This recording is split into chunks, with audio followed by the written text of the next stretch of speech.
আসসালামু আলাইকুম। জান্নাতের অধিকাংশ অধিবাসী হবে দরিদ্র ও দুর্বল শ্রেণীর মানুষ। মানুষের কাছে দুর্বল মানুষ যাকে তার বিয়ের কারণে ছোট ভাববে, গরিবের কারণে ক্ষুদ্র ভাববে, তার ভদ্রতাকে দুর্বলতা মনে করবে, তার উপর অত্যাচার করবে।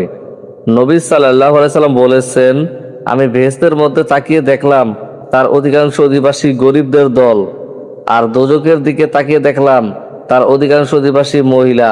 বুখারী ও মুসলিম। আমি তোমাদেরকে জান্নাতীদের সম্পর্কে অবহিত করব নাকি? তারা হলো প্রত্যেক দুর্বল ব্যক্তি এবং এমন ব্যক্তি যাকে দুর্বল মনে করা হয়। সে যদি আল্লাহর নামে কসম খায় তাহলে তা তিনি নিশ্চয়ই পুরা করে দেন। আমি তোমাদেরকে জাহান্নামীদের সম্পর্কে অবহিত করব নাকি? তারা হলো প্রত্যেক রূঢ় স্বভাব, কঠিন হৃদয়, দাম্ভিক ব্যক্তি। বুখারী ও মুসলিম।